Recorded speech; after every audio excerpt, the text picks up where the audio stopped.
네, 재판 단계가 아닌 경찰이나 검찰 수사 단계에서부터 변호인의 조력을 받을 수 있도록 하는 형사 공공 변호인 도입을 골자로 하는 피의자 국선 변호인 제도 법안을 법무부가 입법 예고했습니다. 이호영 변호사의 뉴스와 법입니다.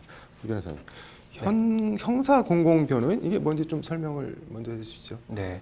이게 형사 공공 변호인 제도라는 것은 네. 이제 원래 그 국선 변호인이라는 게 있지 않습니까? 네. 재판을 할 때 네. 이제 국가가 변호인을 제공해 준다는 건데 네. 이것을 재판하기 전에 네. 이제 수사 단계에서도 국선 변호인을 제공해 주겠다. 네. 그래서 이것의 명칭을 피의자 국선 변호인이다. 네. 네, 이렇게 하겠다라는 거고요. 네. 이게 이제 처음에 이야기 나온 것은 그 이제 형사 공공 변호인 제도라고 해서 그 수사 단계에서도 국가가 변호인을 붙여준다. 네. 이런 거고 이제 문재인 대통령의 대선 공약이었고요. 네. 그 다음에 대통령직 인수위에 해당하는 그 국정기획자문위에서 발표를 2019년 이내에 네. 연내에 도입하겠다라는 발표를 했었고 네. 그것에 따라서 이제 법무부에서 그 초안을 마련을 해서 네. 그 최근에 법률구조법 일부 개정 법률안을 입법 예고를 한 것입니다. 네.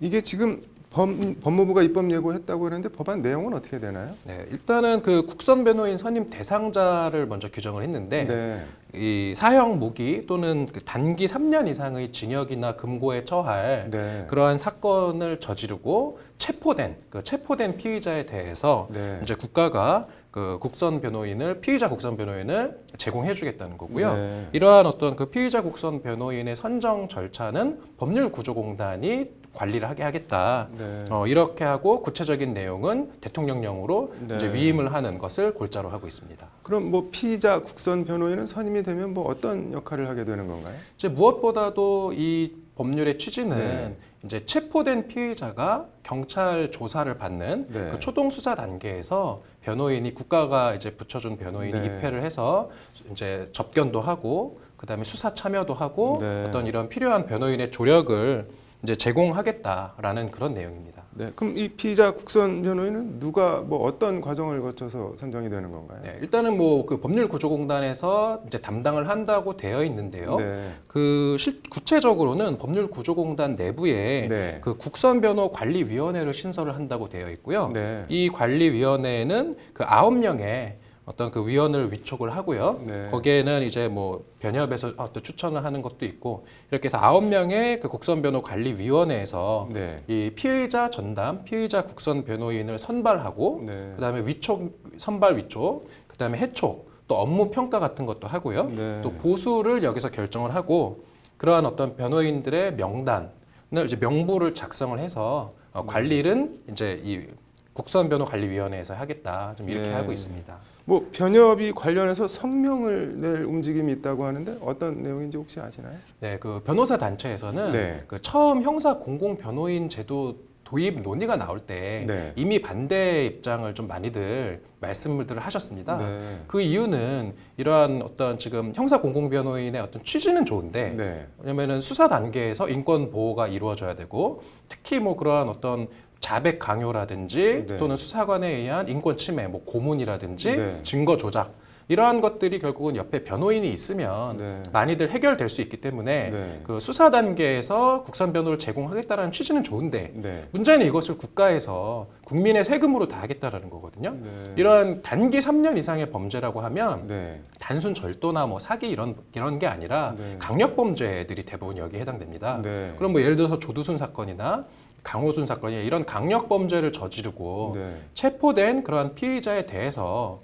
변호인의 조력을 받는 건 당연히 좋은데 네. 그러한 것은 현행 어떤 변호인을 이제 연결을 해주고 자기가 이제 잘못을 저지른 네. 피의자가 자신의 돈으로 그 변호 서비스를 제공받아야 되는 것이지 네. 국민의 세금으로 이것을 보편적으로 다 해주겠다라는 것은 네. 이것은 조금 바람직하지 않다. 이런 입장에서 변호사 단체에서는 형사 공공 변호인 제도에 대해서는 네. 좀 신중하게 이건 검토를 해야 된다라는 입장이었고요. 네. 나아가서 이러한 어떤 공공 변호인이라는 것은 결국 네. 여기에 참여하는 것은 대부분 변호사들입니다. 네. 그러한 변호사들이 이러한 어떤 형사 공공 변호인 제도가 네. 어떤 식으로 운영되는 것이 바람직한 것인가라는 것에 대한 어떤 그런 의견이나 이러한 제도의 그 디자인에 대해서 변호사들의 좀 어떤 그런 의견을 좀 들어라 네. 이러한 이야기를 하고 있는데 아직까지 그런 부분이 좀 미진한 것이 아닌가 이렇게 네. 보입니다.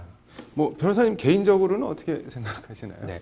저도 개인적으로 네. 아까 조금 말씀드리긴 했지만 어떤 이런 중범죄를 저지른 네. 어떤 이런 피의자, 물론 무죄 추정 원칙은 맞지만 네. 그러한 피의자에게 어떤 변호인을 소개시켜주고 그런 것은 참 좋습니다. 다만 이러한 어떤 비용을 네. 전적으로 국가가 부담한다 또는 법률구조공단에서 이것을 다 한다. 네. 이것은 좀 지나치게 좀 국가주의적으로 가는 것이 아닌가 싶어서 네. 좀 제도가 이런 식으로 되면 안 되고 예를 들어서 가까운 일본 같은 네. 경우는 이제 변호사 단체가 주체가 되어서 네. 변호사들의 거의 한 7, 80%가 다 가입이 되어 있는 이러한 법테라스라는 어떤 그런 네. 별도의 법인이 있습니다. 거기에서 체포된 피의자들에 대해서 변호인들이 직접 다 달려가서 접견을 하고 네. 거기에서 이제 변호 서비스를 체포된 피의자들이 전부 받으면서 돈은 이제 그 변호 서비스를 받는 당사자들이 좀 부담을 하고 네. 일부 국가에서 세금을 약간 보조하는 네. 그런 어떤 좀 제도를 우리가 좀 참고할 필요가 있지 않을까 네. 저는 생각을 합니다. 이게 혹시 그 형사 공공 변호인, 피의자 국선 변호인이 도입돼서 국가가 선임을 해주면은 이 수임료가 뭐 낮아져서 변협에서 반대하거나 그런 거는 혹시 이유가 없을까요? 수임료 부분은 아무래도 세금으로 만약에 전액을 다 한다면 네. 당연히 수임료 부분을 뭐 과다하게 지급하지는 않겠죠. 수임료는 네. 아무래도 낮아지는 효과가 있을 거고 이제 변호사 단체에서 걱정하는 것은 네. 이렇게 수임료가 만약에 낮아진다고 하면 네. 어떤 그 형사 국선 변호가 부실화될 수 있다. 네. 실제로 지금 현재 국선 변호 제도에 대해서 뭐 다 그런 건 아니지만 네. 약간 좀 정말 실질적으로 중요한 사건에 있어서 네. 어떤 충분한 그러한 변호가 이루어지지 않는 것이 아니냐 어떤 네. 그러한 좀 문제 제기도 일각에서는 있거든요. 네. 그래서 이걸 일률적으로 모든 사건을 3년 이상의 금고 또는 징역에 해당하는 모든 범죄를 다 국선 변호를 하겠다라고 하는 것은 좀 구체적 타당성이 네. 좀 떨어지지 않을까 좀 그렇게 네. 생각할 수 있을 것 같습니다. 뭐 수요자와 공급자 모두 공감할 수 있는 어떤 대안이 나와야 될 것 같네요. 오늘 잘 들었습니다.